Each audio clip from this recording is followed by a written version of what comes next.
네, 그럼 바로 이어서 두 번째 기조 강연을 진행하도록 하겠습니다. 두 번째 기조 강연은 성균관대학교 화학공학과의 권석준 교수님께서 발표를 해주실 텐데요.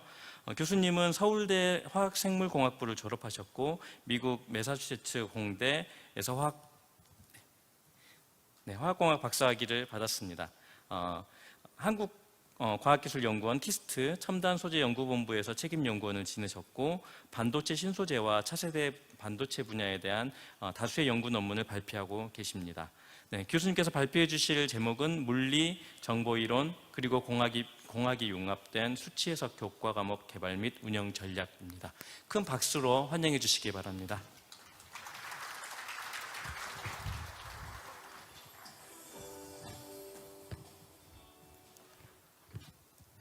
네, 안녕하십니까. 소개받은 성균관대학교 화학공학부 권석준입니다. 우선 키스티의 슈퍼컴퓨팅 도입 35주년을 다시 한번 진심으로 축하드립니다. 그리고 또 이렇게 귀한 자리에 또 초청해 주신 이식 본부장님께도 다시 한번 감사를 드립니다. 이미 이 자리에 계신 분들은 대부분 다 계산과학이나 계산공학에 대해서는 다 익숙하신 분들이실 거라 생각합니다. 그래서 저는 오늘 이 자리에 계신 분들께 여러분들의 후배가 될 수 있는 학생들, 특히 학부생이나 대학원생들이 일선 현장에서 계산과학을 어떻게 활용을 할 수 있는지, 그리고 이들이 어떻게 전문성을 기르면서 이쪽 분야에 들어올 수 있게 되는지에 대해서 교육 현장에서의 고민과 전략에 대한 것들을 좀 말씀을 드리도록 하겠습니다. 아까 소개를 해주신 것처럼 저는 학교로 오기 전에는 키스트에서 좀 오래 근무를 했었습니다. 근데 이제 앞서서도 이제 우리 기상청에서 오신 분께서도 말씀하신 것처럼 키스트가 과거에 카이스트였던 시절에는 이제 슈퍼컴퓨팅 센터를 자체적으로 가지고 있기도 했었습니다. 저도 키스트에서 첨단 소재 그리고 반도체 소재를 연구할 때 이런 슈퍼컴퓨터의 시설들을 많이 이용하고 또 덕을 많이 보기도 했었습니다. 왜냐하면 일반적인 랩이나 개인용 컴퓨터에서는 도저히 할 수 없는 수준의 거대한 계산들이 많아 있었기 때문에 그렇습니다. 그런데 이제 그 당시에 제가 선임연구원 혹은 책임연구원으로 근무를 하면서 저희 연구소에 있는 학생들이나 연구원들과도 많이 협업을 했습니다만 일선 학교에 계시는 선생님들 그리고 대학원생들과도 연구를 많이 했었습니다. 근데 그 당시에 느꼈던 잠깐만요, 넘어가나 봅시다. 예. 그 당시에 느꼈었던 감상 중에 하나는 학생들이 상당히 좋은 데이터를 들고 있음에도 불구하고 그 데이터의 너머에 있는 숨겨져 있는 패턴들을 확인하고 정보를 분석하는 데 있어서는 굉장히 많이 트레이닝이 부족하다는 것을 많이 느꼈었고요. 그 이유 중에 하나가 예를 들어서 학생들이 손으로 어느 정도 문제를 푸는 것까지는 잘 훈련이 돼 있었는데 예를 들어서 손으로 풀 수 없는 문제들, 좀 복잡한 문제들을 푸는 것에 대해서는 생각보다 많이 훈련이 덜 돼 있다. 특히나 더 충격적이었던 것은 제가 학부생이었던 시절에 배웠던 그런 수치 해석 방법론, 알고리즘, 혹은 이런 컴퓨터 프로그래밍 이런 것들하고 비교를 해봤을 때 한 세대 정도가 지나고 났었음에도 불구하고 그것이 크게 개선이 되지 않았었다는 것입니다. 근데 여러분들도 잘 아시는 것처럼 이제는 단순히 수치 해석의 시대나 코딩의 시대나 프로그래밍의 시대를 넘어서 주변에 있는 오픈소스를 얼마나 잘 활용할 것인지, 그리고 최근에 각광을 받고 있는 이런 AI 기반의 예를 들어서 코파일럿이나 챗GPT 같은 이런 생성형 AI를 활용하는 것까지 이제는 급격하게 시대가 바뀌고 있는데 과연 우리가 지금 한 세대 전에 이런 방법론에 머물고 있는 것이 맞는 상황인가에 대해서 좀 고민이 있었습니다. 그래서 제가 학교로 옮기고 나서 이제 수치 해석을 지금 이제 3년째 가르치고 있는데 이때 이제 3년 동안 했던 내용들을 가지고서 이런 고민들을 어떻게 대응할 수 있을지, 그리고 이제는 단순히 하나의 분야에만 우리가 컨파인 될 게 아니고 여러 분야들, 특히나 제가 있는 분야 같은 경우에는 공학이나 물리적인 이런 모델링들이 굉장히 많이 필요한 분야인데요. 이런 다양한 분야들을 그야말로 우리가 융합을 함으로써, 그리고 이게 단순히 융합이라는 어떤 개념으로만 그치는 것이 아니고 실질적인 전략으로 바꾸는 데 있어서 이러한 컴퓨팅이 어떻게 활용될 수 있는지에 대해서 좀 말씀을 드리겠습니다.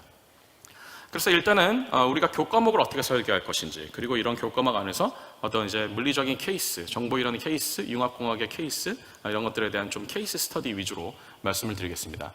일부는 제가 가르쳤던 어떤 수치에서 교과목에 나와 있는 내용도 있지만 일부는 실제로 그러한 과목을 수강했었던 학생들의 결과물 같은 것도 지금 나누면서 또 여러분들의 제언도 듣고 앞으로의 또 발전 전략에 대해서 같이 고민을 해보고자 합니다. 일단 기본적으로 제가 오늘 말씀드릴 첫 번째 내용 중에 하나가 이겁니다. 지금 성균관대 화학공학부 혹은 반도체공학부에서 가르치고 있는 한 학기짜리 커리큘럼이 대략 이런 식으로 놓여 있습니다. 보시는 것처럼 처음에는 그냥 기본적인 데이터 사이언스에 대한 것들, 뭐 리그레션이랄지 아니면 그 다음에 선형대수 이런 부분들을 가르칩니다. 근데 단순히 이제 선형대수를 가르칠 때 뭐 행렬 계산을 한다든지 역행렬을 계산한다든지 아니면 뭐 미분 기하적으로 이런 벡터 스페이스를 계산한다든지 하는 쪽만 생각하는 게 아니고 실제로 우리가 현장에서 얻을 수 있는 굉장히 복잡한 다변량 데이터들 혹은 비선형 데이터들 그리고 굉장히 큰 스케일의 어떤 시계열 데이터들을 직접적으로 다루는 방향으로 초반에 집중을 하게 됩니다. 두 번째는 이제 손으로 풀 수 없는 방정식들을 푸는 쪽으로 커리큘럼이 짜져 있고요. 그리고 이제 중간 부분에는 최적화를 합니다. 사실 공학에서는 이게 화학공학이든 기계공학이든 소재공학이든 분야 상관없이 이 최적화는 굉장히 중요한 툴 중에 하나입니다. 그런데 대부분의 최적화 문제는 손으로 풀 수가 없고 굉장히 많은 스페이스에서 그리고 좀 많은 계산 시간을 요하는 그런 알고리즘들을 활용할 필요가 있습니다. 그래서 이제 지금 이거는 이제 학부생하고 대학원생이 같이 듣고 있는 교과목인데 학생들 수준에서는 활용할 수 있는 계산 제한에는 한계가 있기 때문에 너무 큰 최적화 문제는 풀 수는 없습니다만 그래도 어느 정도의 유의미한 최적화 문제를 풀 수 있도록 공학 케이스 문제들을 접붙여서 이런 강의를 하고 있습니다. 그 다음으로 이제 넘어가면 이제 미분 방정식 풀이로 넘어가게 되는데 단순히 이제 우리가 알고 있는 ODE, PDE의 어떤 그런 개념들 그리고 그것을 풀 수 있는 이산 수학의 관점에서 풀 수 있는 이론만 가르치는 것이 아니라 학생들이 실제로 다룰 수 있는 예를 들어서 열 방정식, 진동 방정식 혹은 뭐 여러 가지 이런 이제 시스템에 대한 편미분 방정식의 모델링들을 가르치게 됩니다. 그리고 이것을 넘어서부터는 이제 본격적으로 이게 스토캐스틱 혹은 이제 몰레큘러 모델링을 하는데 사실은 이제 제 불만 중에 하나는 저는 본부나 학과에 수치 해석을 1, 2로 나눠야 된다라고 얘기를 하는 이유 중에 하나가 사실은 이제 이 분자 동력학이나 아니면 분자 스케일의 모델링을 하기 전까지의 이 커리큘럼이 1이 되고 그 이후가 2가 돼야 된다고 저는 생각을 하는데 학교에서는 아직 그 정도까지의 지금 강의 지원 배분이 어려운 상황이어서 이거를 좀 약간 무리해서 1, 2를 합쳐서 지금 만들고 있는데 어쨌든 이 한 학기 한 3분의 1, 나머지 3분의 1 정도가 이런 분자 스케일의 모델링에 대한 내용들을 강의를 합니다. 그래서 보시는 것처럼 이제 단순히 그냥 몰레큘러 시뮬레이션, 몰레큘러 다이나믹스나 몬테칼로 시뮬레이션도 가르치고요. 이제 아무래도 좀 강의 내용의 커버에 좀 한계가 있기 때문에 그 아래 단계, 예를 들어서 density functional theory, DFT 같은 모델링까지는 가기는 어렵습니다. 그래서 이러한 관계까지 하고 나서 이제 14주차, 15주차에는 좀 이제 어드밴스드 토픽을 가르칩니다. 예를 들어서 이제 우리가 지금 얘기했었던 이제 이런 기계학습 기반의 다양한 모델링들 그리고 그것에 대한 적용에 대한 내용들을 합니다. 근데 이제 이러한 커리큘럼이 제 생각에는 저뿐만 아니고 다른 대부분의 이공계 분야의 대학원 혹은 이제 학부의 과정에서 가르치는 수치 해석의 틀에서 크게 벗어나지 않을 것이라는 생각이 듭니다. 근데 앞서 말씀드린 것처럼 이런 커리큘럼의 상당 부분은 이미 한 세대 전쯤에도 제가 배웠던 내용하고 크게 다를 바는 없습니다. 물론 그러한 내용이 워낙 중요하기 때문에 가르치지 않을 수는 없는데 이제 그러한 과목을 듣고 나서 학생들의 강의 평가나 학생들이 이것을 얼마나 잘 활용할 수 있는지에 대한 피드백을 받아보면은 여전히 좀 한계가 명확하고 아쉬움이 많다라는 문제점을 발견했었고 그래서 이것을 점점 이론 중심은 이론 중심대로 가고 이제 실제로 케이스 스터디에 적용할 수 있는 플립드 러닝으로 가고 있습니다. 그래서 플립드 러닝으로 가는 방식 중에 하나는 기본적으로 이러한 이론에 관련된 내용들은 이미 온라인 강의로 다 만들어 놓고 하나의 어떤 이런 플랫폼 혹은 포털에다 올려놓은 다음에 학생들이 상시적으로 그 학기 동안에 공부할 수 있게 해놓고 나머지 이제 반 정도의 학습은 오프라인에서 특히 이제 조별 과제나 아니면 개인 프로젝트, 특히 대학원생 같은 경우에는 자신의 연구 주제를 아예 가지고 와서 이런 방법론들을 접붙여서 텀페이퍼를 쓰게 하는 방식으로 하이브리드 이런 러닝 방법을 채용하고 있고 그런 방법을 채용한 지가 이제 올해가 벌써 이제 2년째가 되고 있는데 작년에 같은 경우에 강의 평가나 학생들의 만족도 조사를 해볼 것 같으면은 훨씬 도움이 되고 실제로 이러한 모델링을 활용해서 논문을 쓰고 있는 학생이 지금 2명이나 나오고 있을 정도로 많은 효과를 거두고 있는 것으로 판단을 하고 있습니다. 그래서 말씀드린 것처럼 지금까지의 방식은 대부분 방정식의 수치 해석 알고리즘을 가르치거나 어떤 풀이 과정에 대한 순서를 가르친다는 거 아니면 최적화 알고리즘 같은 경우에는 이제 아주 잘 알려진 최적화 문제들 예를 들어서 지네틱 알고리즘이나 아니면 다양한 스웜 옵티마이제이션 같은 잘 알려져 있는 알고리즘들 그리고 수치 해석 미분이나 적분 같은 것들은 굉장히 잘 알려져 있는 그런 수십 년 된 알고리즘들을 가르치고요. 미분 방정식의 수치 해석 풀이 같은 경우에는 공학 같은 경우에는 이는 단순히 ODE나 PDE의 이런 이산수학 이론뿐만 아니고 이들의 실제 수치 해석을 트랜스폼을 할 수 있는 뭐 유한 차분법, 유한 요소법, 아니면 이렇게 디스크리트 엘리먼트 메소드 (DEM) 같은 이런 모델링들을 이제 가르치는 정도가 아마 최선일 겁니다. 그리고 이제 확률과 통계에 대한 것들, 이것은 이제 최근에 각광을 받고 있는 데이터 사이언스하고 연계가 돼서 많이들 가르치고 있는 것이고요. 실제로는 이런 소재 설계가 됐건 소자 설계가 됐건 공학 시스템이 조금 더 아주 미세해지는 경우, 예를 들어서 반도체 공정이나 반도체 소재 같은 것들이 해당이 될 텐데요. 이런 것 같은 경우에는 분자 수준에서 조금 더 하위 레벨에서 이런 가르치는 것들, 이런 코스웍을 짜는 것이 굉장히 중요해집니다. 그래서 이제 아까 말씀드린 몬테칼로 시뮬레이션이나 몰레큘러 다이내믹스, 아니면 DFT 같은 것들을 이제 이 관점에서 가르칠 수 있고요. 그리고 이제 기계학습 개론 같은 것들이 이제 그나마 지금 이제 최신까지 업데이트가 되고 있는 상황입니다. 그렇지만 이제 이런 한계들이 앞서 말씀드린 것처럼 굉장히 명확합니다. 그래서 이제 간단한 코딩으로 해결할 수 있는 문제가 이제는 더 이상 각광을 받는 시대가 아니고 더 복잡한 코딩, 그리고 훨씬 더 복잡한 문제들을 풀 수 있는 조금 더 효과적인, 그리고 에너지 이피션트한 그런 모델링들이 더 요새는 중요해지고 있고요. 한 세대 정도가 이제 바뀌고 나서 이런 계산 과학으로 접근해야 되는 환경들이 많이 바뀌었습니다. 이제는 인하우스 코드로 하는 경우는 거의 없고 대부분 다 오픈 소스들, 아니면 어느 정도 이제 코드 쉐어가 된다든지, 아니면 어느 정도 이제 잘 상업화가 된 것들, 그리고 최근에는 AI 기반의 이런 이제 자동화된 그런 코딩 환경들이 많이 나오고 있는데, 여전히 한 세대 전에 그런 방식으로 이제 이러한 코딩을 접근하기는 아주 어렵다는 거. 그리고 생각보다 최신 알고리즘들이 많이 지금 업데이트가 안 되고 있는데, 특히나 기계학습이랑 관련이 돼서 공학 분야에 적용이 되고 있는 이제 과거의 알고리즘의 변화, 예를 들어서 앞서 말씀드린 최적화 같은 경우에도 이제는 지네틱 알고리즘을 쓰는 게 아니고 강화학습을 많이 쓰게 되죠. 그런 것들이 요즘 어떻게 지금 바뀌고 있는지가 제대로 업그레이드가 안 되고 있다는 것들, 그리고 이제 다양한 오픈 소스들, 예를 들어서 GitHub 같은 것들을 이제는 학생들은 자주 쓰는데 이런 것들이 막상 코스웍이나 텀 프로젝트에서는 제대로 활용되지 못하고 있다는 것들. 그리고 대학원생 같은 경우에는 이게 단순히 코스웍으로 끝나는 게 아니고 앞서 말씀드린 것처럼 연구에 직접적으로 적용이 될 수 있는 기회를 주는 것이 중요한데, 그런 것들이 지금 잘 이루어지고 있지 않다는 것들.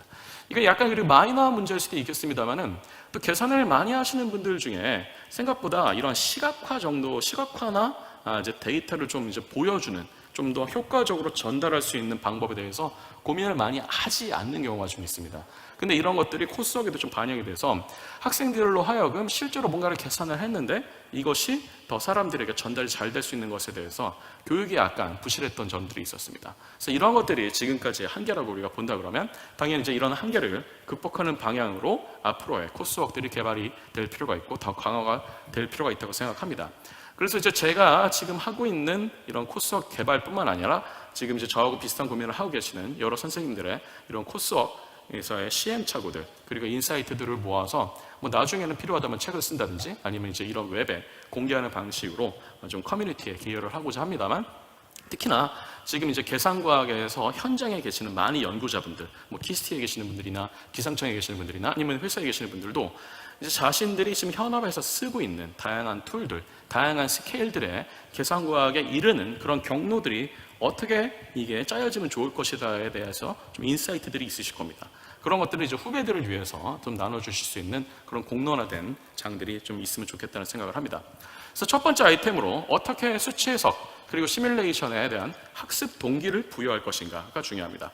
생각보다 이제 제가 수치 해석 교과목을 열면 많은 학생들이 듣지는 않습니다. 그래서 대학원 이게 그리고 학부 연계 과목이라고 합니다만은 보통 한 10명에서 20명 정도밖에 듣지 않습니다. 제 생각에는 이건 저는 아예 이거를 크로스 코스웍, 즉 이제 저희 과만 듣는 게 아니고 공대 전체 모든 학생들이 들을 수 있게끔 이걸 개방하고 있음에도 불구하고 이런 과목들을 생각만큼 학생들이 많이 듣지는 않는데, 애초에 학생들로 하여금 이러한 코스웍을 듣게끔 어떻게 동기부여를 할 것인가에 대해서 좀 우리가 생각을 해볼 필요가 있겠습니다. 그래서 그냥 애초에 어떤 공학의 케이스에 대한 이런 얘기를 우리가 하는 것도 중요하지만, 우리가 일상생활에서 주변에서 그냥 어떤 취미로 볼 수 있는 그런 아이템들도 다 수치 해석의 대상이 될 수 있다는 것들을 몇몇 이그젬플들을 좀 보여주면 좋을 것이라 생각이 됩니다. 제가 그래서 이제 동기부여를 할 때 많이 쓰는 케이스 중에 하나가 이런 야구 통계학인데, 야구 통계학에서는 여러분 혹시 야구 팬들은 잘 아시겠지만 각 팀의 승률을 계산할 때 피타고리안 승률이라는 개념이 있습니다. 자신의 팀이 얻은 득점과 실점한 것들을 적당하게 이거를 제곱을 한 다음에 이제 득점의 제곱 비율이 전체 득점과 실점의 제곱 비율에 비해서 얼마나 크냐, 그게 대부분 그 시즌에 그 팀의 승률로 수렴한다라는 이제 그런 정리입니다. 그게 이제 왜 그런지에 대해서 사람들이 그동안에는 경험적으로만 이것을 알고 있었는데, 이것을 실제로 확률론적 계산해서 해보니까 정확하게 피타고라스의 그 확률에서 얘기하는 지수 2에 비례하는 것은 아니지만 한 1.8, 1.9 정도의 비례를 하더라. 그 왜 그러느냐? 왜 그러는지 봤더니 이제 실제로 데이터는 그렇게 나오고, 데이터에서는 한 이제 이 정도가 나오게 되는데, 그럼 이런 것들이 그냥 학생들로 하여금 단순히 확률 통계를 공부하세요 라고 얘기하는 것보다, 당신들이 무슨 어떤 LG를 응원한다든지 아니면 두산을 응원한다든지 아니면 다른 팀을 응원한다든지 할 때, 그런 팀들의 승률 계산을 할 때 이게 단순히 그냥 어떤 감에 의해서만 계산하는 게 아니고 사실 그 이전에 히든 패턴이 있더라라는 어떤 흥미 부여를 좀 해볼 수가 있겠습니다. 이거 제목이 잘못되었는데, 이건 스포츠 통계학이 아니고 최적 멈춤 문제 중에 하나입니다. 그래서 여기 알고리즘 좋아하시는 분들은 많이 아시겠지만 비서 선택의 문제라는 게 있습니다. 예를 들어서 비서 후보가 100명이 있는데, 이 100명의 후보를 다 면접을 하고 나서 이제 최적의 비서를 뽑으려고 그러면 비용이 많이 드니까 100명을 다 인터뷰할 게 아니고 첫 번째부터 해서 계속해서 어느 순간부터 해서 그 이전까지의 예를 들어서 30명이라면 29명까지의 어떤 비서에 대한 데이터에 비교해서 30번째 비서가 훨씬 좋느냐 안 좋느냐 이런 걸 가지고 내가 이것을 과연 그런 몇 명에서 끊는 것이 가장 최적의 비서를 발견할 확률을 높일 것이냐, 이런 문제들을 이제 우리가 비서 선택의 문제 혹은 최적 멈춤의 문제라고도 합니다. 이런 최적 멈춤의 문제에서도 우리가 항상 얘기하는 것들이 바로 이런 겁니다. 수치해석에서 그럼 우리가 왜 이런 얘기를 하느냐, 이런 얘기를 하는 것 중에 하나가 사실은 최적의 문제들 혹은 어떤 데이터에서 우리가 뭔가 최적의 솔루션을 발견하는 그런 문제들이 생각보다 멀리 있지 않다, 우리 주변에 있는 문제들이다 라는 얘기를 할 때 이런 얘기를 자주 합니다. 당연히 그래서 이제 이러한 것들에 대해서 그 배경에 깔려있는 이론에 대한 얘기들도 당연히 하고요. 그래서 실제로 내가 지금 이제 한 명을 뽑을 때에 비해서 예를 들어서 상위 10%를 뽑을 때는 그럼 어떻게 바뀔 것이냐, 상위 25%를 뽑을 때는 어떻게 바뀔 것이냐 등등의 얘기를 우리가 얼마든지 확장을 할 수 있고, 이러한 얘기들이 학생들의 어떤 이런 수치 해석에 이런 것들을 할 수 있구나라는 동기부여를 할 수 있다고 생각합니다. 세 번째로 제가 얘기를 하는 것 중에 하나가 약간 이제 이런 것들은 좀 학생들의 사행심을 조장할 수도 있기 때문에 조심스럽게 합니다만은, 예를 들어서 요즘 학생들은 주식 투자를 굉장히 많이 합니다. 그런데 이제 학생들로 하여금 이 주식 투자를 그냥 단타로 하지 말고 수치 해석 툴을 한번 이용해봐라라고 저는 제안을 했었습니다. 그래서 그때 얘기했던 아주 가장 간단한 알고리즘 중에 하나가 바로 이런 멀티-아र्med bandit라고 부르는 MAB인데, 여기 나와 있는 이제 이러한 어떤 카지노에서 슬롯 머신이죠. 근데 이제 슬롯에 이제 이런 당길 수 있는 레버가 있습니다. 이거를 암이라고 표현을 하는데, 이런 슬롯 머신이 여러 개가 있을 때 그럼 나는 한 슬롯 머신에서만 이걸 많이 당길 것이냐, 아니면 여러 슬롯 머신을 좀 돌아다니면서 당겨가지고 나의 기대 수익을 제일 높일 것이냐, 이런 것들을 고민하는 문제들을 우리가 멀티-아र्med bandit 문제라고 합니다. 근데 이제 멀티-아र्med 이런 밴디트 문제가 결국 확장이 되면은 이제 우리가 기계학습에서는 이런 톰슨 샘플링 알고리즘으로 수렴을 하게 되는데, 이런 톰슨 샘플링 알고리즘이 왜 성립되는지에 대해서 얘기를 할 수 있게 될 것이고요. 사실 그전에는 이런 것들을 조금 더 이제 경험적으로 이제 표시할 수 있는 테이블들이 있습니다. 여기 보시는 테이블 같은 경우에는 이제 기틴스 테이블이라고 부르는 것들인데, 예를 들면 이 기틴스 테이블을 이런 식으로 활용할 수 있게 됩니다. 내가 지금 어떤 밴딧을 가지고 있는 어떤 이제 하나의 슬롯 머신에 앉아 있는데, 이 슬롯 머신을 앉아 있을 때, 당겼을 때 만약에 당첨금이 나오면은 이 슬롯 머신에 계속 있는 것이 옮기는 것보다 낫다. 그렇지만 만약에 수익이 안 나오면은 한 번 더 있을 것이냐 아니면 바꿀 것이냐에 대해서 그것을 경험적으로 배열한 이런 테이블들이 기티스 테이블입니다. 그래서 사실은 내가 하는 것들, 이게 사실 지금 슬롯 머신이라고 얘기했습니다만은 이걸 주식으로 바꿔도 상관이 없죠. 여러 주식 중에서 내가 이 주식을 계속 들고 있을 것이냐 아니면 다른 주식으로 바꿔 탈 것이냐. 근데 이런 것들이 학생들에게 굉장히 생각보다 많은 흥미 유발을 할 수 있습니다. 왜냐하면 자신의 어떤 이익에 걸려있기도 하려니와 자신의 삶과 직접적으로 연관이 될 수 있는 그런 문제들을 다루고 있기 때문에 그렇습니다.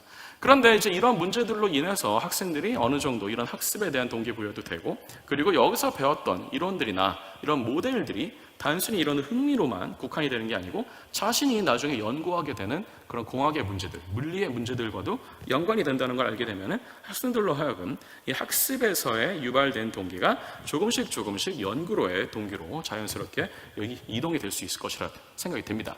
그래서 이제 그 다음으로 우리가 해야 되는 고민은, 그렇다면 이렇게 학생들의 흥미를 유발한 이후에 이것을 어떻게 하면 학생들로 하여금 수치 해석 방법론을 공부하게 하는 것, 심지어는 이것을 단순히 알고리즘만 생각하는 것이 아니라 그것을 말 그대로 코딩으로 번역을 해야 되잖아요. 그럼 번역을 어떻게 할 것인가, 무슨 언어를 쓸 것인가, 그리고 그것을 다시 현실의 세계, 즉 공학 케이스에 어떤 식으로 적용할 것인가에 대해서도 우리가 좀 많이 고민을 해야 될 겁니다. 그래서 제가 이제 가르치는 내용 중에 하나가 이런 겁니다. 예를 들어서 전자공학에서 혹은 이런 컴퓨터공학에서는 이런 것들을 많이 합니다. 인디펜던트 컴포넌트 애널리시스라는 것을 많이 하는데, 이제 데이터 사이언스 프린시플 컴포넌트 애널리시스하고 굉장히 유사합니다만은 이거는 좀 더 논 리니어한 그런 시그널들이 섞여 있을 때 그런 시그널들에서 실제로 가장 큰 기여를 하는 독립적인 시그널들을 분리해내는 방법론 중에 하나입니다. 그러면 이것을 화학공학과 학생들이 이걸 알 필요가 있을까요? 라는 생각이 듭니다. 이건 전자공학과에서 어떤 보이스 인식, 예를 들어서 어떤 화자가 여러 명이 있을 때 특정한 화자의 보이스만 따로 뽑아내거나 아니면 백그라운드에 노이즈가 너무 심할 때 노이즈를 다 걸러내고 사람들이 얘기하는 것만 골라내는 그런 알고리즘에 쓰이는 거 아닙니까? 라고 사람들이 생각을 하겠죠. 학생들이 생각할 수 있겠죠. 그런데 사실은 이러한 알고리즘들이 단순히 이런 보이스 셀렉션뿐만 아니고 화학공학, 소재공학, 심지어는 원자력 공학에도 쓰이게 됩니다. 예를 들어서 이거는 이제 제가 학생들한테 프로젝트로 내줬던 문제 중에 하나인데, 이제 화학공학을 잘 모르시더라도 그냥 개념적으로 금방 이해하실 수 있는 것이 이런 겁니다. 예를 들어서 여러분 거대한 화학 공장이 있다고 생각해 보십시오. 근데 그 화학 공장에는 반응기가 있습니다. 그래서 그 반응기에 이것도 집어넣고 저것도 집어넣고 마치 여러분 요리할 때 큰 냄비에다가 이것저것 집어넣는 거랑 똑같습니다. 자, 그런데 그런 큰 반응기에 여러 가지 원료들이 들어갑니다. 그래서 여기 왼쪽에 나와 있는 게 이런 원료들, 소스통입니다. 근데 이런 소스통이 여러 반응기에 이제 들어가는데 이제 각각의 소스가 각각의 반응기에 들어가게 되는 것이죠. 그런데 이제 우리는 이것을 어떻게 알고 싶냐면은 우리가 이걸 굉장히 정밀하게 통제를 한다 그러더라도 내가 원했던 만큼의 소스가 특정 반응기에 특정한 양만큼 항상 들어간다는 보장을 할 수가 없습니다.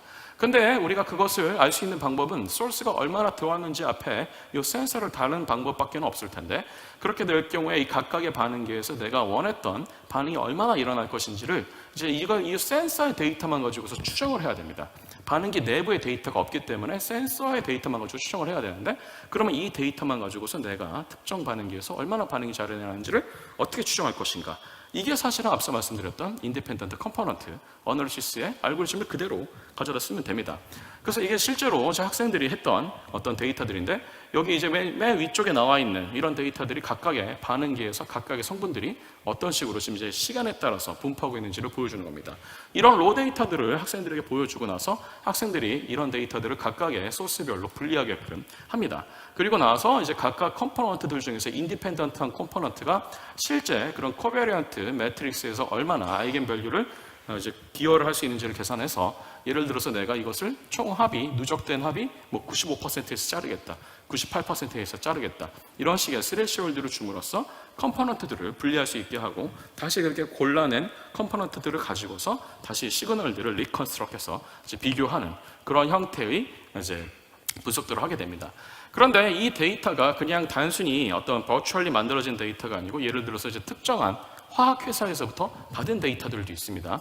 근데 그런 화학회사에서 받은 데이터, 그리고 그 화학회사에서 외부에 용역을 줘서 실제로 이렇게 어떤 센서의 데이터에서부터 소스가 얼마나 섞여 있는지를 분리한 데이터와 학생들이 했던 데이터 어널리시스를 비교해 볼 것 같으면 거의 차이가 없습니다. 거의 정확하게 잘 잡아내고 있는 것을 볼 수가 있고, 학생들로 하여금 그래서 이제 이러한 데이터가 여러분들이 실무에서 다루는 데이터들이고, 이러한 방식의 알고리즘들이 그냥 단순히 다른 과에서 배우는 알고리즘이 아닌, 이건 이제 단순히 우리가 쓸 수 있는 그냥 여러 알고리즘 중에 하나고, 그것을 잘 써서 그로부터 결과를 얻는 게 중요하다라는 것을 학생들에게 좀 더 알려줄 수 있게 됩니다. 그러면 이제 이런 것들을 활용해서 우리가 데이터 사이언스 이런 얘기를 하는데, 그럼 화학공학에서는 어떠한 얘기를 할 수 있겠는가? 예를 들어서 지금 말씀드린 이런 단순한 공정뿐만 아니고 훨씬 더 복잡한 공정이 있습니다. 예를 들어서 석유화학 공정 같은 것들, 여천이나 울산에 가시면 많이 볼 수 있는 그런 거대한 산업단지를 생각하시면 되는데, 그런 거대한 어떤 공정에서 굉장히 많은 컴포넌트들이 있고, 거기에는 엄청나게 많은 원료들이 왔다 갔다 할 겁니다. 근데 이제 그러한 형태의 어떤 복잡한 시스템에 대해서도 이런 얘기를 할 수 있겠는가라는 우리가 좀 생각을 해볼 수가 있게 되겠죠. 근데 사실은 우리가 수치 해석을 공부할 때 뭐 여러 가지 분야에 대해서 공부를 합니다만은 이런 기본적인 그리고 복잡해 보이는 그렇지만 이런 시스템들을 하나씩 유닛별로 분해해서 각각의 유닛에서 무슨 일이 벌어지고 있는지를 분석해서 다시 그것을 합치는 것도 굉장히 중요한 인스트럭션 중에 하나가 되겠습니다. 이것은 이제 예를 들어서 화학공학에서는 굉장히 많이 다루는 테네시 이스트만 코닥 공정이라는 일종의 이제 화학 공정입니다. 근데 이런 화학 공정에서 굉장히 많은 유닛이 있다 보니까 어떤 유닛에서 고장이 날 수가 있습니다. 근데 그럼 고장이 난다 그러면 내가 원했던 반응물은 나오지 않고 내가 원하지 않았던 부산물이 나올 수 있게 되겠죠. 그러면은 이제 이 공장을 멈춰야 됩니다. 그러면 언제 어디서 누구를 멈춰야 될 것이냐. 전체를 멈추는 것도 방법이 됩니다만은 그렇다고 해서 우리가 시스템을 완전히 셧다운할 수는 없잖아요. 그러니까 누가 지금 에러를 일으키고 있는지를 볼 필요가 있는데 사실은 앞서 말씀드린 것처럼 이 화학 공장에서는 누가 에러를 일으키고 있는지를 특정한 유닛에 대해서 추적하기 굉장히 어렵습니다. 그래서 전체 유닛을 가지고서 봐야 되는데 거기서 나오는 여러 가지 데이터들이 있을 겁니다. 그러면 그 데이터들을 가지고서 앞서 말씀드린 것처럼 이제는 이런 데이터 사이언스에서 학생들이 배웠던 다양한 방법론들을 가지고서 이것을 공부를 하게 하고요. 사실 이걸 하면서 학생들이 스스로 뭔가를 깨달았냐면 과거에 사람들이 제안을 했었던 다양한 분석 지표들이 일부 공정에는 워킹을 하지 않는다는 것을 발견했습니다. 그래서 저는 이제 학생들로 하여금 그럼 너네가 새로운 지표를 개발해봐라. 새로운 어떤 인덱스를 개발해서 그것이 다른 지표들에 비해서 더 이거를 저희는 fault detection이라고 그러는데 이런 fault detection을 잘 했는지 한번 확인을 해봐라. 그래서 학생들이 실제로 개발한 게 여기 나와 있습니다. 여기에 SEVM이라고 하는 것이 Stretched Eigenvalue Method로 부르는 것들인데 다른 기존의 이런 어떤 fault를 평가하는 지표들에 비해서 훨씬 더 민감하고 훨씬 더 uncertainty가 많이 줄어든 것을 보실 수가 있습니다. 그래서 학생들이 이제 실제로 이런 실무 데이터를 들으면서 자신들이 배웠던 것들을 잘 적용할 수 있는 것을 이제 확인할 수 있게 되겠고요. 공학에서는 앞서 말씀드린 것처럼 분야에 상관없이 최적화 알고리즘도 굉장히 중요합니다. 근데 이제 우리가 보통 수치 해석에서 많이 다루는 최적화 알고리즘은 대부분 지네틱 알고리즘이 되겠습니다. 여러분 잘 아시는 것처럼 그래서 이제 어떤 솔루션에 해당하는 것들을 풀을 만들고 나서 각각의 풀들을 일종의 다 코디파이어 하죠. 그런 다음에 그런 풀에 있는 각각의 코드들의 일부를 수합을 하거나 뭐 플립을 하거나 위치를 바꾸거나 뭐 아니면 이제 반전을 시키거나 등등의 그야말로 지네틱 뮤테이션을 아티피셜리 감안해서 가장 좋은 어떤 이제 그런 풀 중에서 가장 좋은 그 다음의 세대로 계속 이런 유전자가 전이되는 과정으로 이런 것들을 많이 합니다. 학생들이 이제 이러한 개념은 잘 이해를 합니다.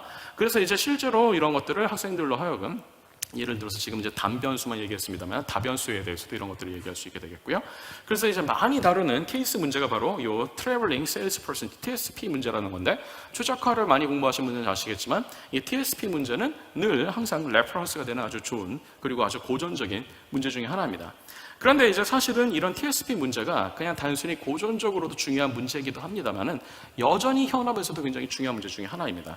예를 들어가지고 한국에서 커다란 솔라팜을 만들어야 되는 상황이 있다고 칩시다.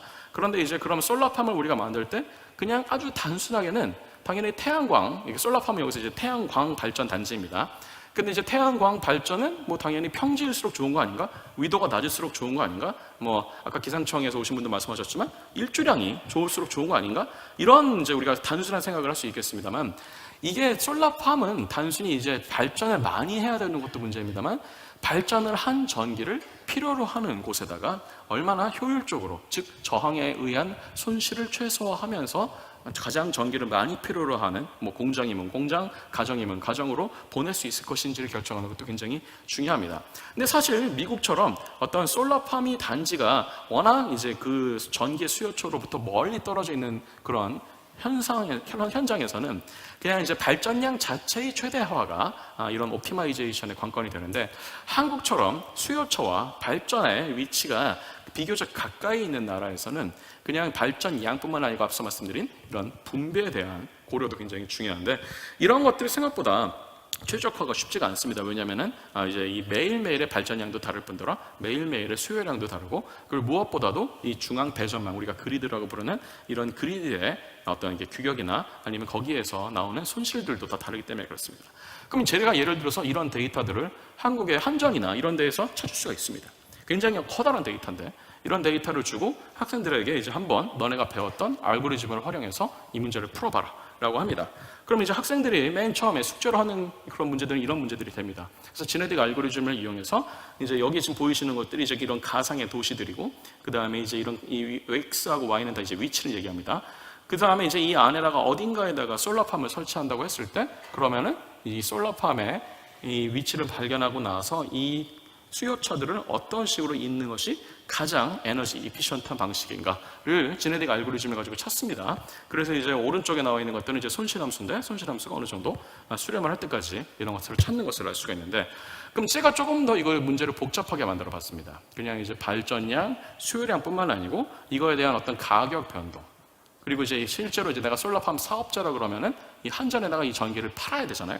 그런 것까지 감안한 경제 모델, 그러니까 경제 수익성 모델이라서 우리가 테크노 이코노믹한 그런 어널리시스까지 같이 하게 하니까 지네틱 알고리즘만으로는 이게 커버가 어렵다는 것을 이제 학생들이 알게 된 것이죠. 그래서 이제 지네틱 알고리즘을 넘어가지고 학생들이 하여금 그러면 이제 여기서부터는 우리 한번 강화 학습으로 가보자. 강화 학습에서도 요즘 많이 쓰고 있는 큐러닝으로 한번 가보자. 그래서 이제 그런 큐러닝을 가지고서 학생들이 이 문제를 더 복잡한 문제를 풀 수 있는지를 좀 테스트를 해봤습니다. 그래서 이제 복잡한 문제를 테스트를 해봤고요. 예. 그래서 사실 여기 지금 이제 결과물은 아직 제가 아직 안 보여드린 이유가 학생들이 지금 논문 작업을 하고 있기 때문에 그런 건데, 지금 이제 제가 발견한 것 중에 하나는 뭐냐면은 문제가 훨씬 복잡해져 있음에도 불구하고 이제 과거의 알고리즘의 어떤 한계를 학생들이 인식을 하고 나서 새로운 알고리즘들, 뭐 예를 들어서 reinforcement learning 같은 새로운 알고리즘들의 어떤 더 기여도를 학생들이 더 체감을 할 수 있기 때문에 실제로 더 복잡해진 문제들을 충분히 다룰 수 있게 된다라는 것을 제가 발견을 했었고요. 그 다음에 이제 공대생들은 실제 현업 문제에서 미분방정식 문제를 굉장히 많이 풀게 됩니다. 그런데 이제 제가 발견했던 것 중에 하나는 공대생들이 대부분 미분방정식을 수치해석에 의해서 문제를 풀 때 자신이 만든 코드로 푸는 경우는 거의 없고 대부분 다 라이브러리를 가져다 씁니다. 근데 이제 각각의 그런 라이브러리들에 대해서 보시면 알겠지만 어떤 언어를 쓰느냐에 따라서 이런 ODE를 푸는 것에 대한 다양한 평가 지표들이 천양지차입니다. 그나마 이제 최근에 각광을 받고 있는 줄리아 같은 언어가 대부분의 지표를 잘 만족시키고 있는데, 사실은 대부분의 이런 라이브러리화 된 수치 해석 엔진들은 어느 정도의 정확도나 아니면 이제 어느 정도의 그런 수렴 가능성 등등을 비교를 했을 때 생각보다 좋지는 않습니다. 그렇다면 내가 정말 풀어야 되는 어떤 문제가 있을 때 기존의 라이브러리가 충분히 어떤 이런 만족을 줄 수 없는 상황이다. 그리고 나는 쓸 수 있는 언어가 한정이 되어 있다. 그렇다고 그러면 나는 이것을 내 목적에 맞게 더 최적화할 수 있을 것이냐. 이런 것들도 좀 생각해 볼 필요가 있겠습니다. 생각보다 이 수치 해석을 가지고 ODE나 PDE를 풀을 때 이제 뭐 여기서 많이 PDE나 ODE를 풀어보신 분이 알겠지만 굉장히 작은 영역이나 굉장히 짧은 시간대는 어느 정도 굉장히 잘 맞습니다. 그런데 이게 복잡해지고 특히 비선형항이 많이 들어가고 유착학 같은 경우에서도 우리가 그냥 이제 비선형항, 예를 들어서 그냥 뉴턴 유체가 아니고 논 뉴턴이한 유체 같은 경우에는 굉장히 풀기 어려워지기 시작하는데, 그 이유인즉슨 점성 소산에 의한 항들이 이제 더 이상 리니어리티를 갖지 못하기 때문이죠.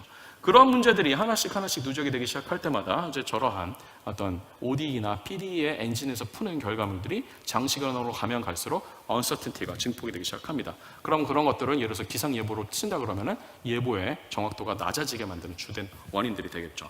그래서 학생들을 하여금 이런 문제를 인식하게 하고 여러 언어, 적어도 저는 3가지 언어를 가지고 비교를 해보라고 하는데, 학생들이 많이 쓰는 게 뭐 예를 들어서 이제 파이썬이나 뭐 이런 매트랩이나 아니면 뭐 CW 플러스 같은 것들을 많이 써서 비교를 합니다.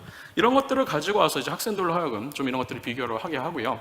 이거는 이제 코로나 초창기에 학생들에게 텀 프로젝트로 줬던 것 중에 하나입니다. 이제 이런 OD를 가지고 연습을 하게 할 때 가장 좋은 모델 중에 하나가 이런 전염병 모델입니다. 보통 이제 SEIR 모델이라고 알려진 것들인데, SEIR 모델 자체가 전염병에 대한 어떤 예보를 정확하게 할 수 있다 이런 뜻은 아니고, 다만 초창기에 실제로 환자가 매일 얼마나 늘어날 것인가, 그리고 실제로 거기서 얼마나 많은 환자들이 입원을 하게 되나 아니면 회복을 하게 되나 심지어는 사망을 하게 되나, 이런 것들을 초 단위로 혹은 분 단위로 시간 단위로 예측을 하고자 할 때 생각보다 이 모델이 주는 효용성은 높습니다. 왜냐하면 우리가 이제 동원할 수 있는 의료 자원에는 한정이 있기 때문이죠. 그래서 그런 자원들을 최적 배치를 하고자 할 때 그냥 어떤 경험에 의해서만 배치하는 게 아니고 조금 더 계산에 의한, 그래서 최적화된 근거를 가지고 이런 것을 할 수 있다는 것은 잘 알려진 것들인데, 학생들로 하여금 그래서 본인이 실제로 이런 코드를 직접 짜게 했습니다. 그리고 굉장히 이제 미리 지워진 데이터를 준 거죠. 이제 이런 질병관리청에서 매일 보고가 된 2021년대의 데이터 같은 것들을 계속 이제 보고를 하게 하고 그걸 가지고 업데이트를 하고 학생들로 하여금 이것을 트랙을 하게 해서 학생들이 실제로 자신이 그냥 짠 코드와 그리고 이제 라이브러리에 있는 코드가 얼마나 정확도가 차이가 나는지를 비교를 해서 이런 프로젝트를 하게 한 경험이 있습니다.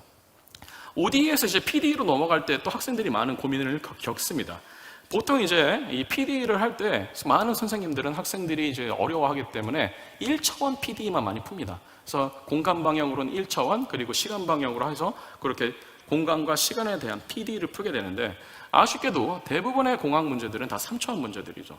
그럼 이제 학생들로 하여금 1차원 문제에 익숙하던 학생들을 2차원으로 혹은 나중에는 3차원으로 이제 이런 디스크리트한 상황으로 오게끔 만들어 줘야 됩니다. 그럼 이제 이산수학을 할 때 결국은 PDE를 푼다는 것은 이 공간의 시스템들을 다 저렇게 행렬화시킨다는 것을 의미합니다. 그럼 이제 이렇게 행렬화시킨다고 할 때 우리가 지금 말씀드린 것처럼 1차원에 대해서는 쉽게 행렬화가 됩니다. 이런 식으로 행렬화하면 되니까 그래서 실제로 얼마든지 잘 풀 수가 있습니다. 근데 문제는 이제 2차원이죠. 그래서 이런 2차원 같은 경우에는 이제 예를 들어서 격자로 이걸 나눌 거게 될 겁니다. 그래서 이런 어떤 포인트별로 아니면 어떤 셀별로 격자를 나누게 될 텐데 격자를 나눌 때 특정한 격자에 있는 포인트가 자신의 이웃하고 있는 격자와 어떤 식으로 연결이 되어 있는지를 행렬로 번역하는 연습을 시키는 것이 굉장히 중요하다는 것을 발견했었습니다. 그래서 결과적으로는 2차원이 됐건 3차원이 됐건 심지어는 수학적으로 n차원이 되든 이것을 행렬로 변화시킬 때 행렬의 사이즈만 커진다는 것을 학생들이 납득을 할 수 있게 해주는 게 굉장히 중요하고요. 그래서 예를 들어서 2차원 같은 경우에는 이렇게 거대한 행렬처럼 바뀔 수 있게 되겠죠. 이런 걸 가지고 와서 우리가 얼마든지 2차원의 PDE를 풀 수 있게끔 학생들이 이제 풀 수 있게끔 시도를 해볼 수 있게 할 수 있게 되겠고요. 사실은 지금 말씀드린 것들은 대부분 유한 차분법에 의한 것들인데 공학 현장에서는 유한 차분법만으로는 해결이 되지 않는 경우도 좀 있습니다.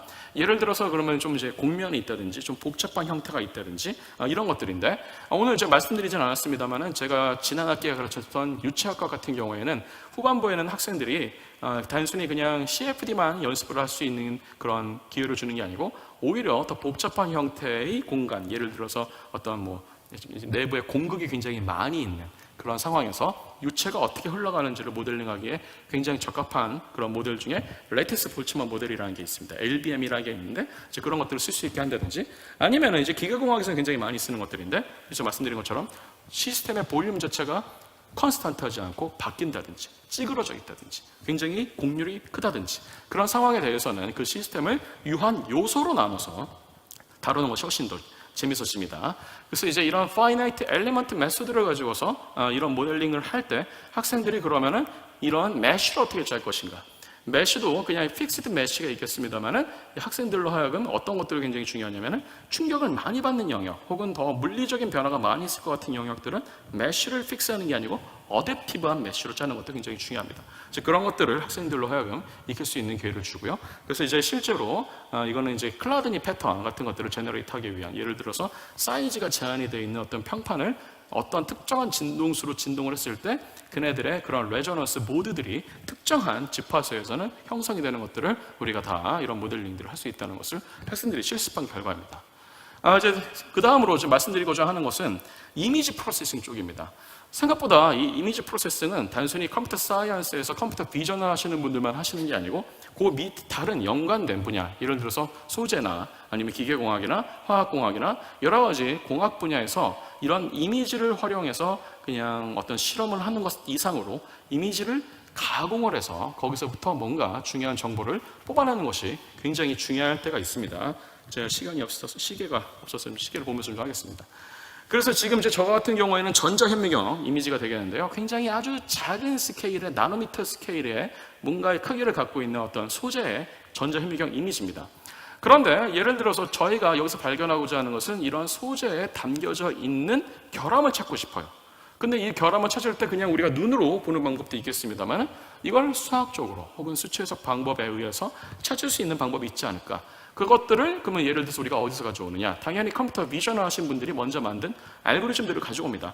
여기서 학생들로 하여금 이 전공의 벽을 넘게 하는 게 굉장히 중요합니다. 이거는 컴퓨터 비전에서 하는 건데 제가 이걸 굳이 알아야 됩니까? 컴퓨터 비전에 대한 전공을 할 필요는 없습니다만 컴퓨터 비전에서 만들어 놓은 좋은 툴들을 잘 쓸 수 있는 게 굉장히 중요합니다. 특히나 학생들이 이 이미지를 다룰 때 있어서 처음에 이 장벽을 넘게 해주는 가장 좋은 방법 중에 하나는 이미지는 단순히 고차원 행렬일 뿐이다 라는 것을 받아들이게 하는 게 되게 중요합니다. 이것이 행렬이라는 개념을 알게 되면은 행렬에 대한 대부분의 많은 연산들을 우리가 활용할 수 있습니다. 당연히 행렬에 대한 곱하기뿐만 아니고 예를 들어서 행렬에 대한 컨볼루션, 즉 합성곱이나 뭐 역행렬이나 아이겐밸류를 뽑아내는 거나 아니면은 이제 이 행렬로부터 또 다른 시그널을 뽑아내는, 예를 들어서 역공간에서의 시그널을 뽑아내기 위해서 여기다가 우리가 프리웨어 변환을 한다든지 하는 식으로 다양한 이런 시도들을 할 수 있게 되겠죠. 그래서 이런 뭐 아주 간단한 알고리즘들을 통해서 이제 우리가 그냥 눈으로만 확인할 수 있었던 디펙을 실제로 어느 부분에 디펙이 있는지까지 이렇게 확인하는 것들이 알고리즘믹 띵킹에 의해서 뭐든지 해볼 수가 있는 것이 됩니다. 또 컴퓨터 비전에서 많이들 활용하시고 있는 것 중에 하나가 바로 뭐냐면은 뭐 예를 들어가지고 이러한 형태의 이제 이런 가버 필터링이라는 게 있습니다. 여기 같은 경우에는 어떤 이 내부에 숨겨져 있는 이런 방향이나 주기가 있을 때 이들을 라이브러리화 시킨 다음에 이들이 원래 이미지하고 얼마나 닮았는지를 이거 다 계산을 해서 실제로 발견하는 건데, 사실은 이런 가버 필터링 같은 경우에는 컴퓨터 비전에서는 뭐 백그라운드의 어떤 노이즈를 계산한다든지 아니면 어떤 뭐 패턴을 골라낸다든지 하는 그런 관점에서 개발된 건데, 실제로 이런 다른 공학 분야에서의 이미지 처리에 대해서도 굉장히 훌륭한 그리고 효과적인 알고리즘이 됩니다. 그래서 학생들로 하여금 이게 다른 분야에서 쓰는 것이다, 이건 다른 쪽이다, 이건 우리하고 상관이 없다 이렇게 생각하지 말고 특히 이렇게 다른 쪽에서 많이 개발된 알고리즘들을 가져다 쓰게 하는 것들이 굉장히 중요하다는 거 굉장히 중요하고요. 이런 것들이 이제 실제로 지금 이제 저희 학생들이 하고 있는 이제 이러한 방법을 배운 학생들이 하고 있는 연구 중에 하나입니다. 그래서 예를 들어서 이제 이건 지금 다른 교수님의 어떤 실험 데이터와 저희 학생들이 같이 하고 있는 연구의 어떤 그런 콜라보인데요.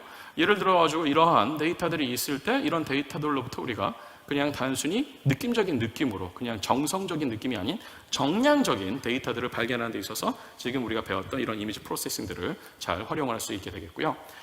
이제 이런 것들을 이용해서 조금 더 재밌는 것들도 할 수 있습니다. 예를 들어서 그냥 결함을 발견하는 것뿐만 아니고 이것 자체를 일종의 어떤 코드로 바꿀 수도 있는, 바코드처럼 바꿀 수도 있는 그런 알고리즘들도 짤 수 있는 것이죠. 이 결과들을 예를 들어서 우리가 활용하게 되면은 physically unclonable function, 즉 물리적 보완 매체가 될 수 있는 그런 소재에 대한 어떤 평가에 대한 아주 중요한 지표들을 만들어낼 수도 있습니다. 그래서 이제 이렇게 흥미를 유발한 후에 그냥 단순히 공대생들 혹은 공학의 연구자들이 그냥 자신의 케이스 이상으로 혹시 그 내면에 깔려있는 근본적인 원리까지 이해하기 위해서는 그럼 어떤 일들이 필요하겠는가? 그러려고 하면 결국은 물리적인 모델링으로 들어갈 수밖에 없을 겁니다.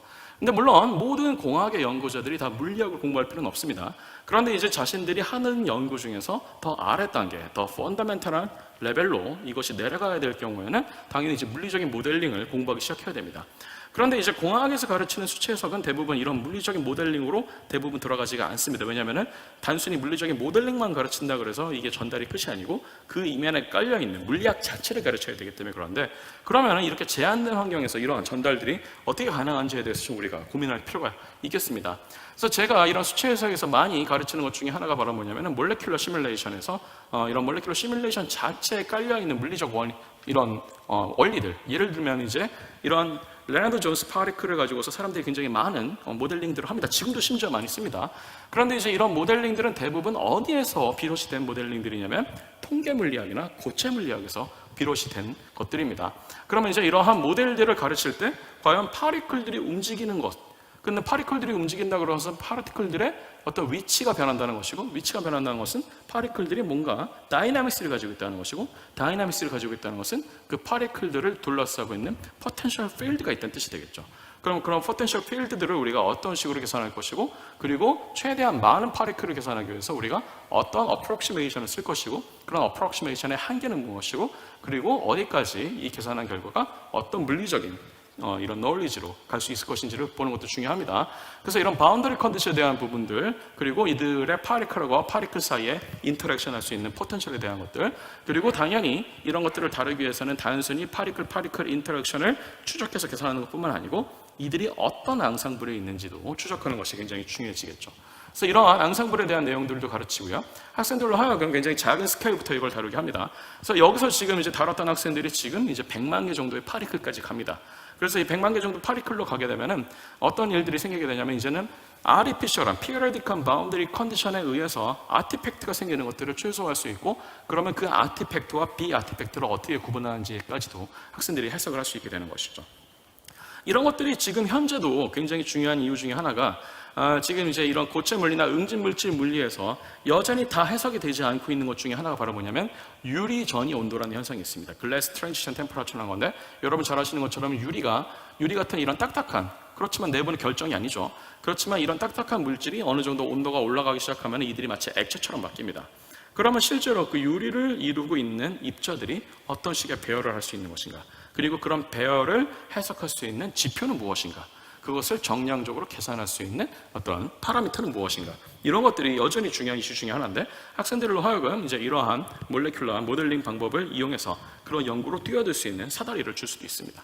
그리고 이제 우리가 물리 문제에서 가장 많이 다루는 것 중에 하나가 바로 이런 통계 물리의 이직 모델 같은 건데, 이직 모델은 이미 학부생들도 많이 다루는 모델이고 수치에서도 많이 다루는 모델인데, 사실은 이런 이직 모델을 조금 더 확정을 하면 훨씬 더 재밌는 것들을 쓸 수가 있습니다. 예를 들어서 스피트로닉스나 아니면 좀 더 롱레인지 이직 모델 같은 것들, 즉 니어리스트 네이버들만 인터랙션하는 게 아니고 롱레인지에서 인터랙션하는 모델들을 쓸 수가 있고, 이런 것들을 가지고서 자연스럽게 우리가 어떤 내용들을 다룰 수 있게 되냐면은 이런 그냥 몬테카를로를 기반으로 해서 이직 모델에서 다루는 다양한 임계 현상들, 페이즈 트랜지션이나 페이즈 세퍼레이션 같은 그런 문제들 뿐만 아니고, 이러한 임계 현상을 가지고 와서 학생들이 이제 여기서 일어나는 것들을 어떻게 해석할 것인가.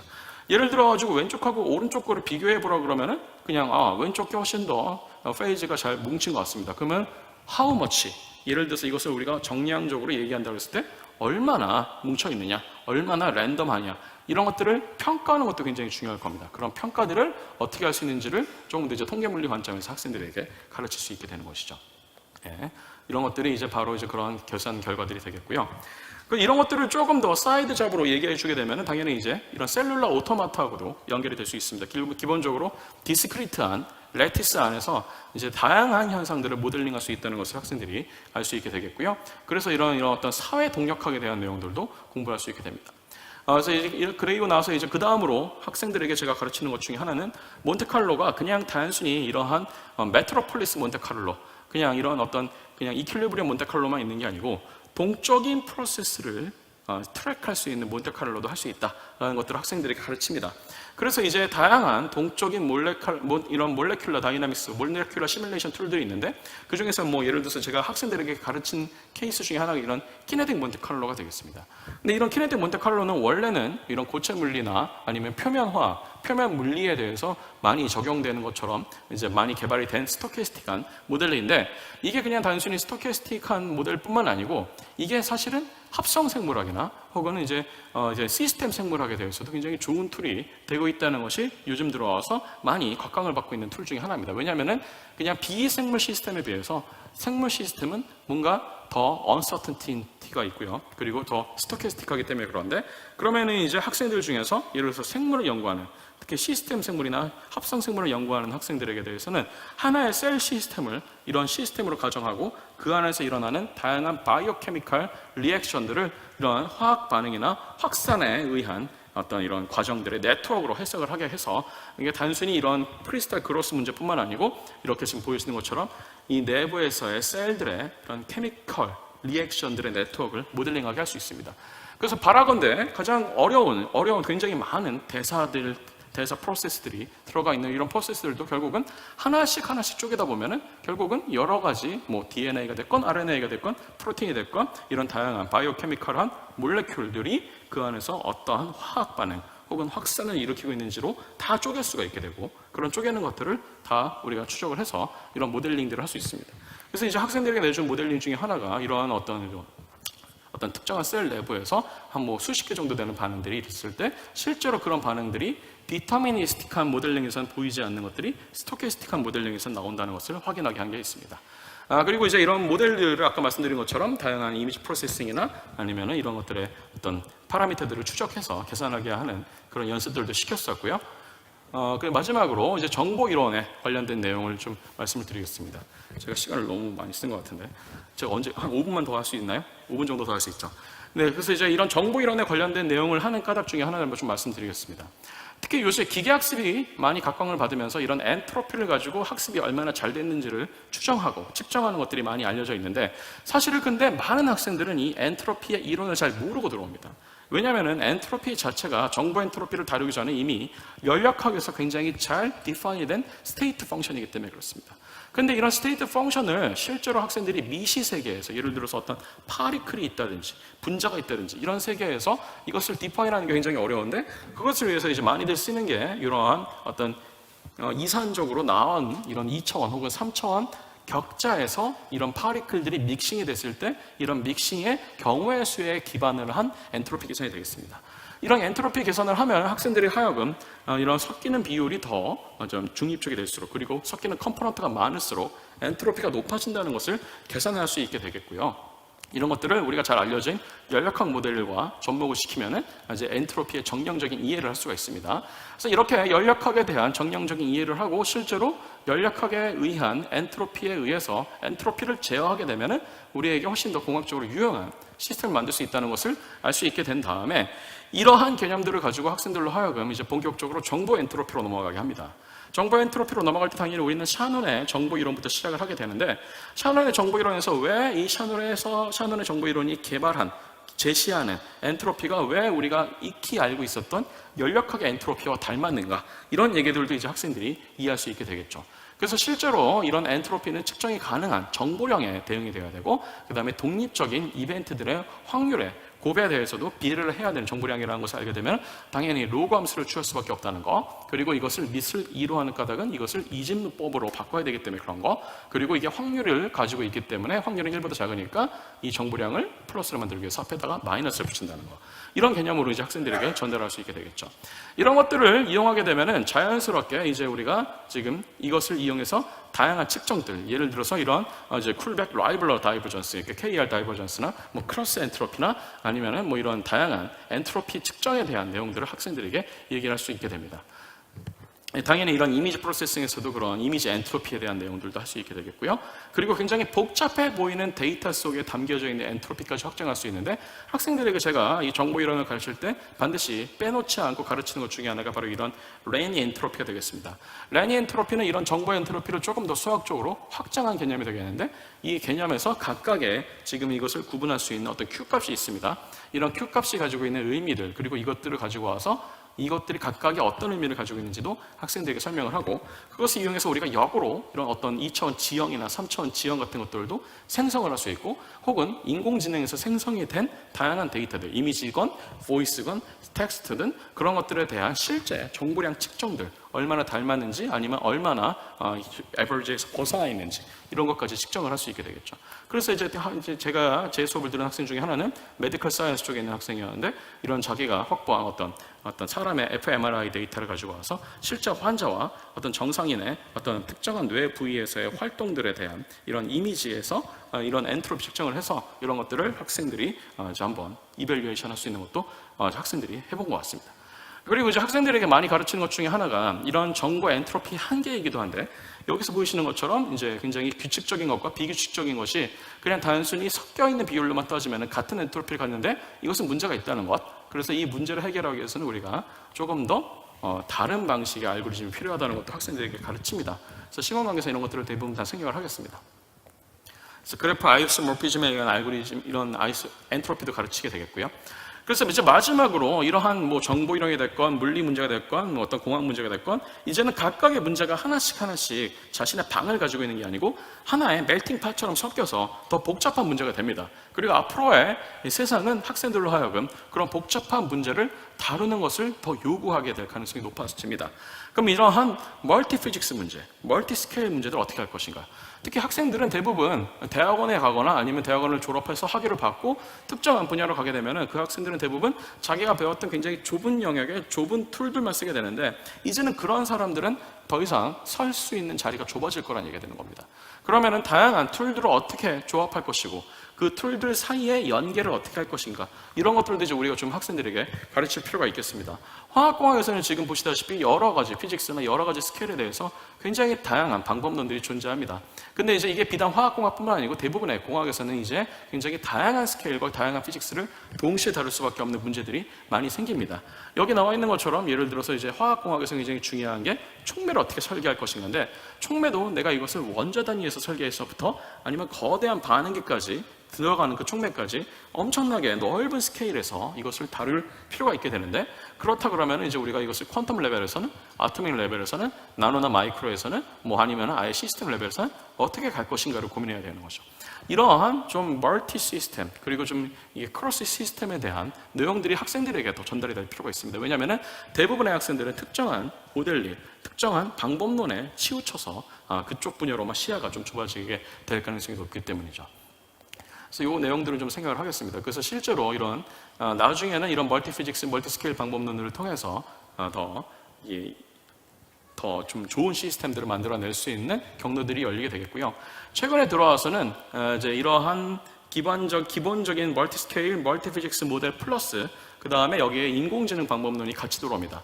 인공지능 방법론은 사실 학생들로 하여금 저희는 인공지능을 설계하는 그런 공학이 아니고 주어져 있는 인공지능 알고리즘들을 잘 활용을 해서 그동안의 컨벤셔널한 모델들이 하기가 어려웠던 것까지 커버하는 것이 목적이고, 학생들로 하여금 그러면 그러한 툴들의 각각의 제한된 부분 혹은 어드밴티지로 인식하게 하는 게 중요한데, 예를 들어서 여전히 화학공학에 특히 이런 소재를 다루는 첨단 소재나 반도체를 다루는 이런 공학 분야에서 쓰는 인공지능들은 이미 사람들이 많이 실험적으로 측정을 했거나 계산을 했던 데이터들을 가지고 학습이 된 엔진들을 많이 씁니다. 뭐 많이 쓰는 게 이제 오토앵커도 많이 쓰고요. 뭐 그냥 리커런트 뉴럴 네트워크 같은 것도 많이 쓰고요. 요즘에는 이제 그냥 그야말로 제너러티브한 것들도 많이 쓰게 되는데, 실제로 학생들이 이제 최근에 제가 지금 학생들에게 시키고 있는 것 중에 하나가 바로 이러한 기존의 멀티스케일 모델링을 이제 기본에 이왕 알려져 있는 그런 모델들하고 합쳐서 이미 이제 이런 웹에 공개된 데이터들을 오픈소스를 가지고 와서 학습을 시켜서 이제 빈 공간을 찾아내는 그런 프로젝트들을 시키고 있습니다. 그래서 새로운 촉매들을 만드는 것들, 그리고 실제로 설계된 촉매들이 얼마나 실제 익스페리멘탈 데이터하고 차이가 나는지를 계산하는 쪽으로도 이제는 이런 가르침의 방향을 확장을 하고 있습니다. 그래서 장시간 동안 제가 너무 좀 많은 얘기를 드린 것 같아서 제대로 전달이 되는지 좀 걱정이 됩니다. 그래도 어쨌든 교육 현장에서 나중에 지금 여기 계시는 전문가 선생님들의 후배가 될 학생들이 지금 어떤 식으로 수치 해석 교목 과목을 배우고 있고, 그리고 이제 이것을 어떤 식으로 더 현실에 맞게 그리고 프랙티컬한 케이스에 맞게 이것을 더 변신시켜야 되는지 고민하고 있는지를 짧은 시간 동안 말씀을 드렸습니다. 그래서 지금까지 경청해 주셔서 대단히 감사드리고, 제가 드릴 수 있는 부분에 대해서는 답변을 좀 드리도록 하겠습니다. 감사합니다. 네, 교수님 강연 감사드립니다. 정말 다양한 분야의 이제 실제 문제들을 가지고 이야기를 해주셔서 교수님 수업을 듣는 학생들은 참 흥미가 많겠다라고, 재미있겠다라고 생각을 좀 했습니다. 혹시 교수님께 질문하실 분들, 손을 앞에 마이크 좀 전달해 주십시오.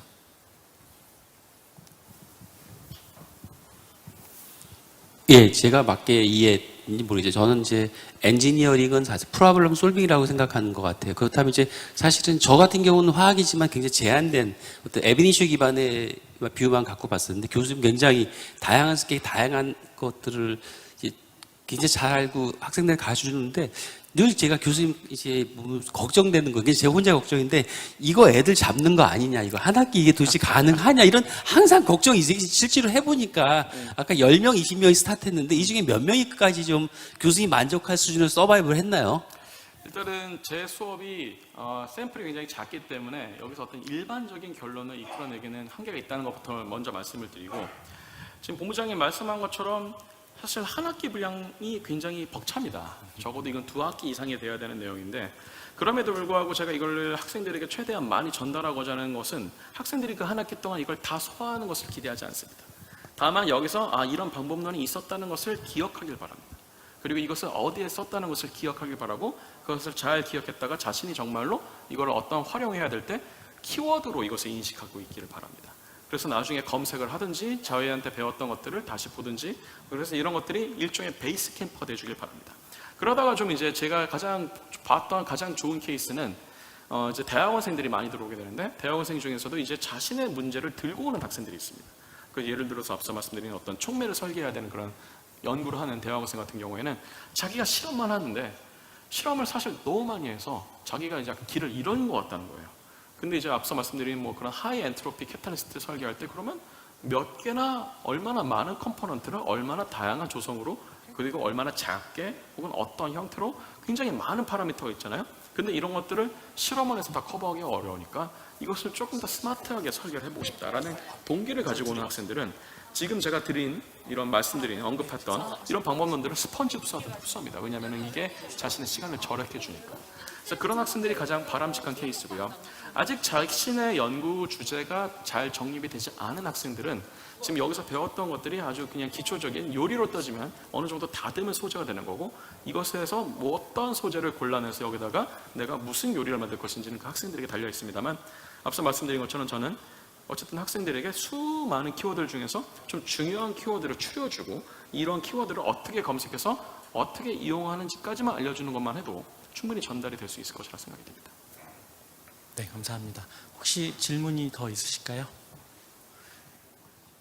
없으시면 제가 하나만 여쭤보고 싶은데, 그러니까 결국 흥미를 가지고 이 교과목으로 이제 유입시키는 것에 대해서는 교수님 많은 사례를 통해서 네네. 이제 말씀해 주셨는데, 사실은 학생의 입장에서는 결국 직업의 영역에서 네네. 결국 이것을 내가 전공을 했을 때 어떤 동기를 얻게 될, 그러니까 동기부여를 할 수 있을지에 대해서 혹시 어떤 말씀을 해주시는지 좀. 굉장히 좋은 질문이신데요. 저희 그 학생들도 비슷한 질문을 합니다. 그래서 이렇게 수많은, 아까 이 본부장이 말씀하신 것하고 되게 연관이 되는 건데, 이렇게 수많은 걸 다 배울 필요가 있습니까? 이렇게 엄청나게 많은 스케일에 걸친 것들을 다 활용하지도 못할 건데 이런 걸 배울 필요가 있습니까? 이런 질문하는 학생들이 있는데, 제가 이제 그런 학생들에 대해서 몇몇 외국계 회사의 job description 공고문을 좀 보여줍니다. 그런데 생각보다 그런 numerical analysis를 해야 된다든지 어떤 개발을 해야 된다든지 어떤 문제를 풀어야 되는 것에 대해서 job description이 굉장히 스페시픽합니다. 어떠한 스케일에서 어떠한 시스템에 어떠한 문제를 풀 수 있는 경험이 있는 사람. 그럼 이제 학생들에게 얘기합니다. 이러한 경험을 하기 위해서는 이러한 방법론들에 대해서 중급 이상의 지식이 있어야 된다. 경험이 있어야 된다. 라는 얘기를 해주는 거죠. 근데 만약에 이런 job description에서 디스크라이브가 안 된 작업이라고 하더라도 이것에 연관이 될 수 있는 방법론을 알고 있는 것과 모르고 있는 것은 큰 차이를 나중에 만들 수가 있는데, 예를 들어서 그러면은 그 job description에서 언급이 된 문제를 이거 가지고 풀려고 했는데 안 풀리면 어떻게 할 거지? 그럼 다른 방법론을 써야 되는데 네가 다른 방법론을 잘 모르고 있다든지 경험이 없다면 어떻게 할 것이냐, 이런 얘기를 좀 하는 거죠. 그런 식으로 좀 이제 동기부여를 하려고 노력하고 있습니다. 네, 감사합니다. 네, 그럼 강연 여기까지 듣도록 하겠습니다. 다시 한번 큰 박수 부탁드리겠습니다.